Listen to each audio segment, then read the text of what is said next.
The Shining City of Princes, a Manisa adventure. "Welcome to Manisa, Daphne," shouted Selim, her older brother. Daphne squinted up at the warm Turkish sun. "They call this the City of Princes, right?" Selim nodded. "That's right.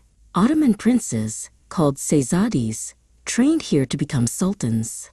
But first, we must look up." He gestured toward a giant, green mountain looming over the city. That was Mount Spill.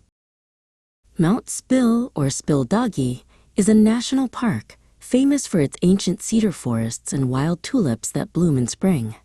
Selim explained that if they were very quiet, they might spot the famous Yilki horses, wild horses that roam the highest peaks. Daphne immediately grabbed her small binoculars, hoping to catch a glimpse of the majestic creatures. "Manisa has been important for thousands of years," Selim told her, leading them down into the historic center. It was a powerful regional capital for centuries, and when the Ottomans took over, they treated it with special care, building beautiful complexes for the princes to study and live in. Selim checked his map, ensuring they were heading toward the city's heart, ready to soak up the history. Their first stop was the Muradiye complex, built by the great architect Mimar Sinan. Daphne gasped.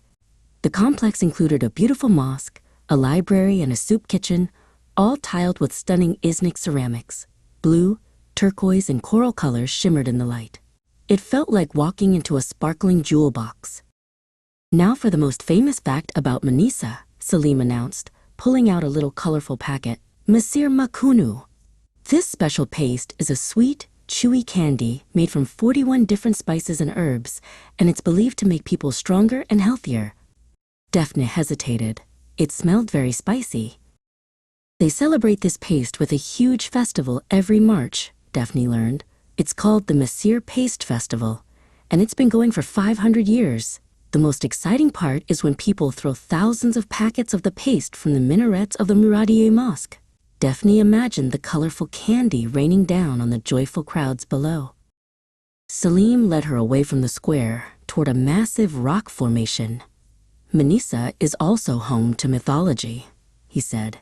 "This is İngilizceHikaye, the crying rock of Niobe." He told the story of Niobe, a mythical queen whose children were taken away. She wept until the gods turned her into a rock, but she still cries today, and the rock looks just like a grieving face, streaming with tears. After all that history, it was time for local treats. Manisa is famous for its agriculture. The area around the city is known as one of the best places in the world to grow cotton, and especially delicious grapes. Selim bought a massive bunch of juicy, purple Manisa Sultana grapes right from a vendor's cart.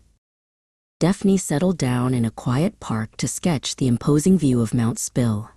She realized that Manisa was a city of amazing contrasts, dramatic nature and ancient royal history, sweet spices and heartbreaking myths. It was a beautiful place where the past was still visible everywhere you looked. "So what was your favorite part of the City of Princes?" Selim asked as the sun began to set, painting the historic domes gold. Daphne grinned. "The history, the mountain, the crying rock, and definitely the Mesir paste. Manisa really shines."